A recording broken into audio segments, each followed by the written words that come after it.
नमस्कार बच्चों, तरुण शर्मा एयर बेटे क्लास 12 बायोलॉजी का एक और टॉपिक लेकर के आए हैं, दैट इज पार्चुरेशन। पार्चुरेशन क्या है? That is expulsion. Expulsion means deliver होना। किसका डिलीवर करना है? फुली फॉर्म्ड फीटस का। क्लियर हो रही है? कहां से? From mother's womb. मदर की वॉम्ब से जब कोई हमारा फीटस फुली फॉर्म्ड हो जाता है तो वो डिलीवर होता है इन द एटमॉस्फेरिक कंडीशन, वो बाहर आता है, उसका जन्म होता है। उस जन्म के प्रोसेस को हम कहते हैं दैट इज पार्चुरेशन। ठीक है, अब ये पार्चुरेशन स्टार्ट कब होगा, ट्रिगर कैसे होगा? तो देखो, दैट थिंग पार्चुरेशन स्टार्ट उसको कौन करेगा? फीटस स्टार्ट करेगा, बच्चा स्टार्ट करेगा। माँ को नहीं पता होता, माँ को नहीं पता होता कि मुझे बच्चे को जन्म आज कराना है, मुझे बच्चे को जन्म कल कराना है या उस तारीख में कराना है, माँ को नहीं पता। जब बच्चा इसको रेस्पॉन्ड करेगा कि हाँ मैं पूरी तरह से इस एनवायरनमेंट में आने के लिए तैयार हूं, इसमें मैं डिलीवर होने के लिए तैयार हूं, तब बच्चा ये सिग्नल करेगा, तब वो मदर पर पहुंचेगा और फिर ये पार्चुरेशन का प्रोसेस होगा। ठीक, आ जाओ आगे। Parturition is completed in 3 steps. 3 step हैं। फर्स्ट वन क्या है? Dilation, second one is expulsion and third one is placental things. Dilation क्या है? देखो, हमारे पास यूट्रस है बेटे, यूट्रस के नीचे सर्विक्स है। पहला काम क्या है? ये यूट्रस है कहां? पेल्विक रीजन में, मतलब हमें इसको डायलेट कराना पड़ेगा। ऊपर बच्चा है, आगे हमारे पास ये छोटी सी ट्यूब है, पतली सी। अगर ऊपर बड़ा बच्चा है तो ये इस पतली सी ट्यूब में से कैसे निकलेगा? तो इसको हमें क्या करना पड़ेगा? डायलेट करना, फैलाना पड़ेगा। इसको भी फैलाएंगे और साथ के साथ पेल्विक रीजन। पेल्विक रीजन मतलब ये 2 रीजन है बेटे बॉडी में। एक ये हमारे पास ये ऊपर शोल्डर वाला रीजन होता है दैट इज पेक्टोरल वन, और ये कूल्हे वाला जो होता है दैट इज पेल्विक वन। तो इस पेल्विक रीजन में जो लिगामेंट्स है, जो बोन को अटैच करके रखी हुई हैं, उन लिगामेंट्स को लूज किया जाएगा। वो लूज होंगी और जो हमारा जो सर्विक्स है उसको डायलेट करके फैलाया जाएगा, दैट इज द डायलेशन। ये किया जाएगा पहला काम। अब ये फैल गया, फैल गया तो फिर क्या करो? बच्चे को ऊपर से पुश करके बाहर निकालो। तो बच्चे को पुश करके बाहर निकाला जाएगा, ये दूसरा काम।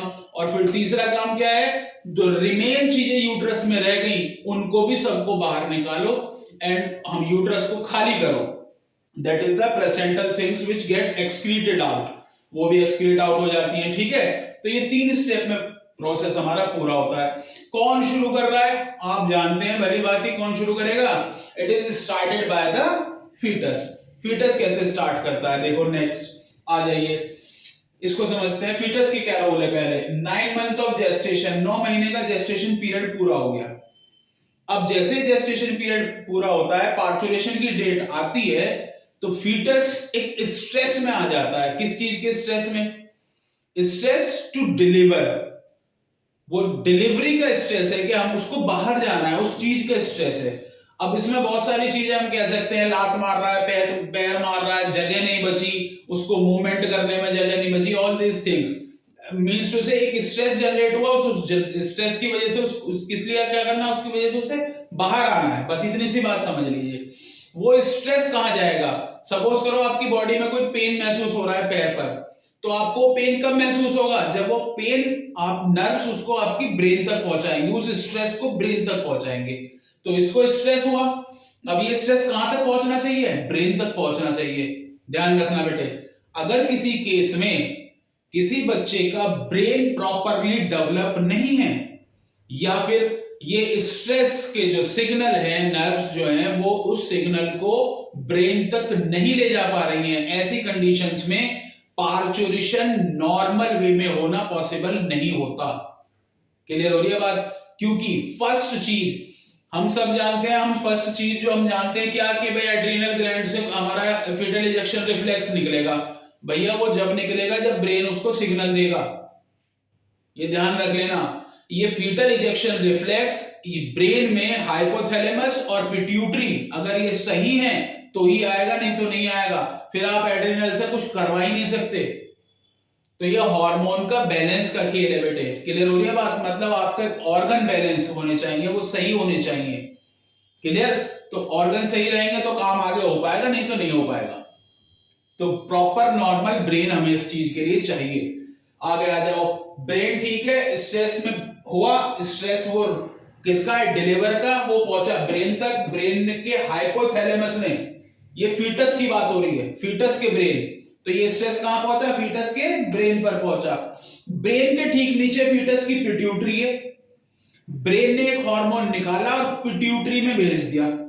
दैट हार्मोन जो कि आया वो क्या है हमारा, कॉर्टिकोट्रोपिन रिलीजिंग हार्मोन। ये कहां पहुंचा, पिट्यूटरी के पास, बच्चे की पिट्यूटरी के पास। अब बच्चे की पिट्यूटरी ने क्या करा, एसीटीएच हार्मोन निकाला, एडिनोकॉर्टिकोट्रोपिन हार्मोन, और ये पिट्यूटरी से निकाल करके ये भेजा गया कहां, अब एड्रिनल ग्लैंड पर, और वहां से फिर एड्रिनल ग्लैंड पर पहुंचने के बाद निकलेगा एक हार्मोन, क्या, दैट इज कॉर्टिसोल।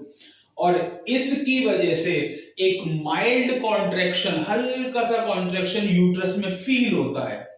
क्लियर हो रही है बात, बहुत हल्का सा होता है, वो ज्यादा नहीं होता। इस चीज को हम कहते हैं फीटल इजेक्शन रिफ्लेक्स, मतलब बच्चे ने एक रिफ्लेक्स जनरेट किया है। इट मींस कि बच्चा डिलीवर होना चाहता है। क्लियर हो रही है बात, तो ये रिफ्लेक्स कहां से आया, बच्चे के पास से आया। आ जाओ आगे। अब तक तो कहानी बच्चे की सुनी, अब कहानी सुनो मदर की, कि मदर के साथ क्या हो रहा है। कॉर्टिसोल किसके पास पहुंचेगा, प्लेसेंटा के पास पहुंचेगा। दो के पास जा रहा है, पहला प्लेसेंटा के पास और दूसरा किसकी, मदर की पिट्यूटरी के पास जा रहा है, पोस्टीरियर, दो जगह जाता है कॉर्टिसोल। प्लेसेंटा से क्या काम कराएगा, और इसको पिट्यूटरी, मदर की पिट्यूटरी जो है उसको क्या कहेगा, दोनों को समझ लेते हैं, बात खत्म हो जाएगी। आ जाओ, प्लेसेंटा से इसने क्या कहा, प्रोजेस्टेरोन का लेवल कम कर दो। हम जानते हैं प्रोजेस्टेरोन क्या है, प्रेगनेंसी हार्मोन, मतलब ये प्रेगनेंसी को मेंटेन करने वाला है। अब प्रेगनेंसी का टाइम हमारा पूरा हो गया, अब प्रोजेस्टेरोन की क्या जरूरत है, कोई जरूरत नहीं है, क्योंकि हमारी प्रेगनेंसी अब 9 महीने पूरे हो गए, अब क्या उसे 20 महीने तक रखोगे मेंटेन, प्रोजेस्टेरोन की कोई जरूरत नहीं। कोई जरूरत नहीं तो प्रोजेस्टेरोन को घटाओ, किसको बढ़ाओ, एस्ट्रोजन को बढ़ाओ। पहला काम ये प्लेसेंटा को बताएगा कि प्रोजेस्टेरोन को घटा दो और एस्ट्रोजन को बढ़ा दो। क्यों, एस्ट्रोजन किसको, ये प्रोजेस्टेरोन किसको सपोर्ट कर रहा था, किसको मेंटेन कर रहा था, प्रेगनेंसी को। एस्ट्रोजन किसको सपोर्ट करता है, किसको देखता है, पार्चुरेशन को। एस्ट्रोजन जो पोस्टीरियर लोब से, मदर की जो पोस्टीरियर लोब से ऑक्सीटोसिन आएगा, उसके लिए वो दोस्त की तरह काम करता है, हेल्प करने का काम करता है। प्रोजेस्टेरोन ऑक्सीटोसिन का एंटी है। क्लियर होगी बात। एक दूसरा और जो मैंने बताया, दूसरा रीजन कि अब हमें उसकी जरूरत नहीं है, क्योंकि हमारा टाइम पीरियड पूरा हो चुका है, तो एस्ट्रोजन आ जाएगा। दूसरा प्लेसेंटा कहता है रिलैक्सिन हार्मोन निकालो। क्लियर हो रही है बात। अब ये रिलैक्सिन क्या करेगा, यहां से शुरू होते हैं बेटे ये स्टेप जिनको मैंने कहा, डायलेशन, एक्सपल्शन और प्लेसेंटल। बच्चे के फीटल इजेक्शन रिफ्लेक्स देने के बाद ये चीजें हमारी शुरू होंगी, जो ये आगे के काम हो रहे हैं। ठीक हो रही है बात। तो अब इसमें दूसरी चीज क्या दी, रिलैक्सिन। रिलैक्सिन क्या कराएगा, इसका मेन काम है सर्विक्स को और पूरे पेल्विक रीजन को डायलेट कराना, फैलाना, जिससे कि हम एक्सपल्शन, दूसरा प्रोसेस जो हमारा है एक्सपल्शन, उसे करा सके। ठीक होगी बात। रिलैक्सिन डायलेशन के लिए आ गया। एक और आ गया प्रोस्टाग्लैंडिन। ये क्या करेगा, ये भी क्या करता है बेटे, ये ना ध्यान दो, हमारे पास जो हमारा यूट्रस था उसके नीचे एक नेकलाइक प्रोजेक्शन थी, उसमें था सर्विक्स, और सर्विक्स में है सर्वाइकल कैनाल। वो कैनाल एम्ब्रियोनिक डेवलपमेंट के टाइम पर एक प्लग से बंद रहती है, that plug is mucus plug. ठीक है, किस लिए बंद करी थी, क्योंकि अंदर एम्ब्रियोनिक डेवलपमेंट चल रहा था, तो हमें अंदर के इंटरनल एनवायरनमेंट को बाहर के जो एनवायरनमेंट है, माइक्रो ऑर्गेनिजम्स, बैक्टीरिया, उनसे बचाना था, तो हमने सर्विक्स को ब्लॉक कर दिया कि अंदर की एंट्री बंद, बाहर का कोई कंटामिनेशन अंदर नहीं आएगा। अब क्या है, प्रेगनेंसी पूरी हो गई, एम्ब्रियोनिक डेवलपमेंट पूरा हो गया, अब हमें वो हटाना पड़ेगा क्योंकि हमें डिलीवर कराना है बच्चा, तो उस प्लग को भी हटाना पड़ेगा। उसको हटाने में हेल्प करता है कौन, प्रोस्टाग्लैंडिन। इसके लिए और भी चीजें हैं, जैसे कि यूट्रस का जो प्रेशर होता है ना कॉन्ट्रैक्शन की वजह से, तो वो जो थैली होती है पानी की, वो बड़ा वेट डालती है सर्विक्स पर, उसकी वजह से भी वो प्लग नीचे खिसक जाता है। क्लियर हो रही है बात। But it is also done by this prostaglandin. Grandin, ये कोई हार्मोन नहीं है, टाइप ऑफ केमिकल है, कैसे समझ लो। आगे आ जाओ, दूसरा इसने किसके पास सिग्नल भेजा, पिट्यूटरी के बाद पोस्टीरियर लोब के पास कौन सा हार्मोन आया, ऑक्सीटोसिन। पोस्टीरियर से दो हार्मोन आ रहे हैं, ऑक्सीटोसिन और वैसोप्रेसिन। वैसोप्रेसिन का हमें कोई काम नहीं, हम किसकी बात करेंगे, केवल ऑक्सीटोसिन की। ऑक्सीटोसिन किसके पास पहुंचा, मायोमेट्रियम। किसकी मायोमेट्रियम, यूट्रस की मायोमेट्रियम।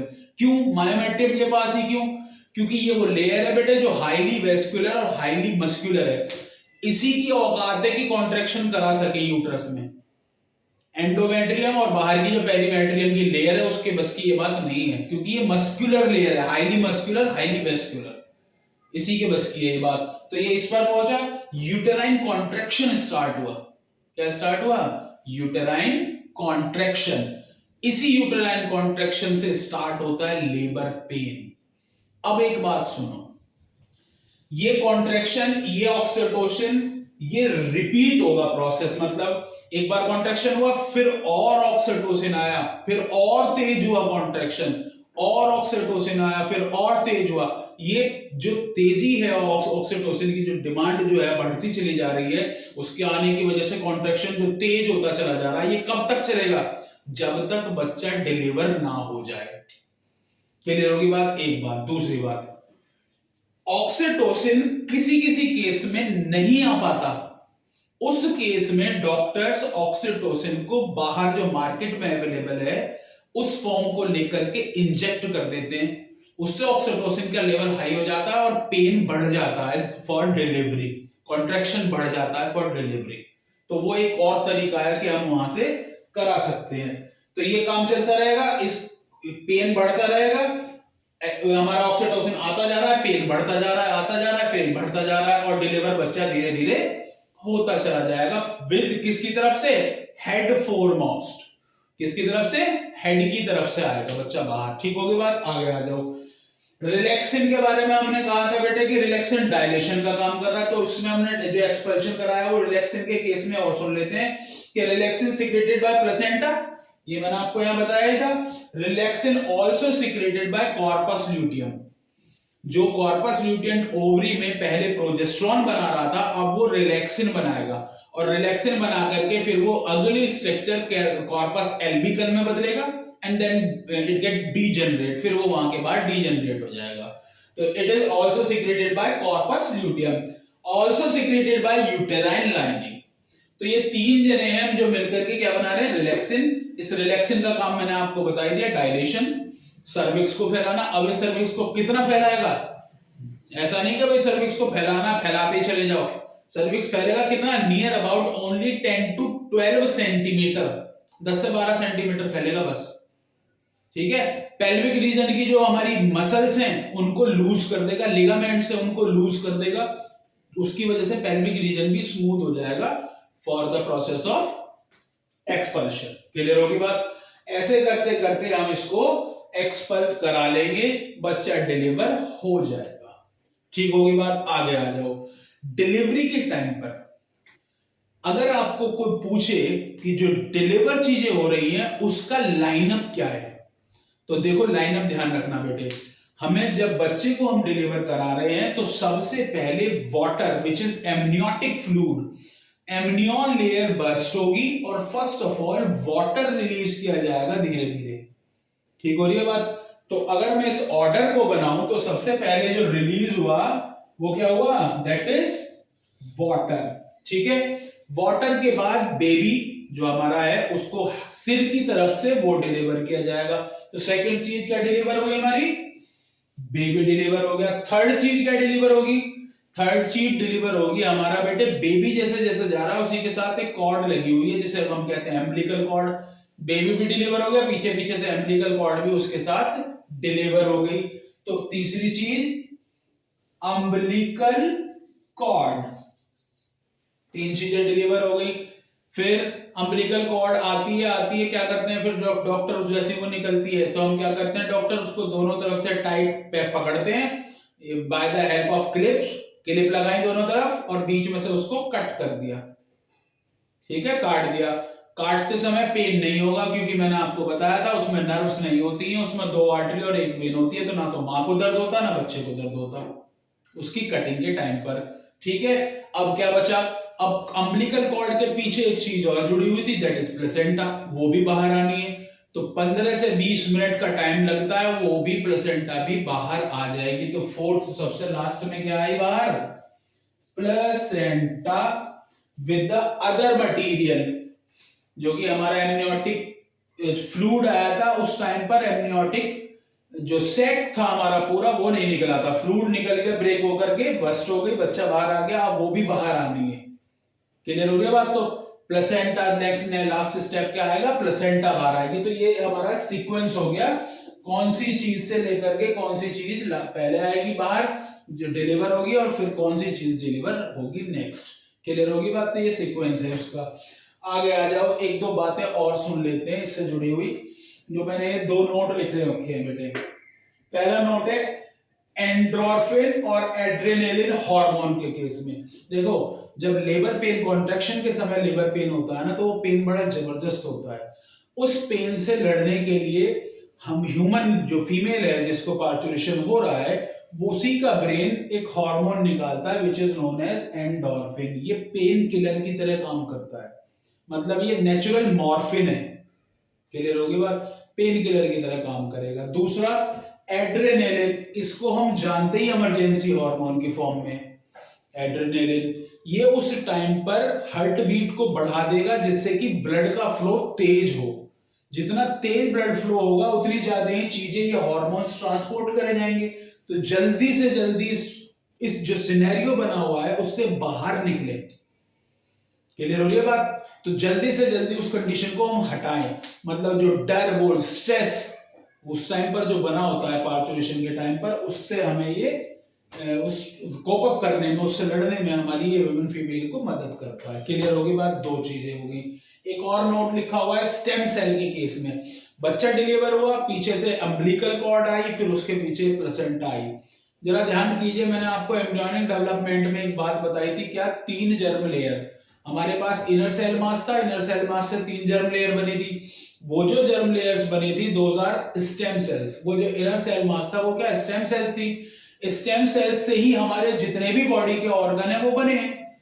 हुआ क्या, हम जानते थे कि स्टेम सेल्स से ह्यूमन बीइंग्स की फॉर्मेशन हो रही है, बट आजकल क्या है कि वो स्टेम सेल्स हमने पता करा कि वो स्टेम सेल्स अम्बिलिकल कॉर्ड और प्लेसेंटा में भी पाई जाती है। अगर हम उन स्टेम सेल्स को प्रिजर्व करके रख लें तो फ्यूचर में वो ऑर्गन को बनाने का काम दोबारा कर सकते हैं, क्योंकि उनके अंदर वही पावर है, स्टेम सेल्स के अंदर वही पावर है। तो फ्यूचर में वही काम दोबारा भी हो सकता है। That is known as stem cell preservation, और इसके लिए स्पेशल स्टेम बैंक्स बनाए गए। क्लियर हो रही है बात। मतलब जैसे ही बच्चे की डिलीवरी होती है उस समय पर उस पार्ट को, अम्बिलिकल कॉर्ड प्लेसेंटा के पार्ट को उठा करके स्टोर कर दिया जाता है, प्रिजर्व कर दिया जाता है। अगर सपोज करें, एक एग्जांपल से समझते हैं, अगर हम फ्यूचर में किसी एक व्यक्ति को लीवर खराब हो गया, कंप्लीट डैमेज, अब उसके पास लीवर नहीं है, अगर उस व्यक्ति की स्टेम सेल है हमारे पास, तो हम इस स्टेम सेल थेरेपी के द्वारा उस बच्चे, उस बैंक से उसकी स्टेम सेल्स निकलवाएंगे और उस बच्चे, उस जो आदमी है जिसका लीवर खराब है उसमें ट्रांसफर करेंगे, तो वो स्टेम सेल्स उसके लीवर को रीजनरेट कर देंगी। क्लियर हो गया बात। That is the stem cell therapy, वो कराई जाती है। दैट हैपेंस ओनली व्हेन, जब उसकी स्टेम सेल प्रिजर्व हो। तो अब देख लेना तुम्हारी प्रिजर्व है या नहीं है, अगर नहीं है तो फिर खराब हो गए तो फिर ठीक नहीं होने, और है तो शायद हो सकते हैं by the help of stem cell. Clear बेटे। तो that is the parturition and these are the special things which relate with this parturition. तो ये हमारा प्रोसेस हो गया। छोटी सी बात है, ध्यान रखना, 2-3 बातें। स्टार्ट कौन करेगा, बच्चा। मेन हार्मोन कौन है, कॉर्टिसोल। कॉर्टिसोल प्लेसेंटा और मदर की पिट्यूटरी को काम करवाता है।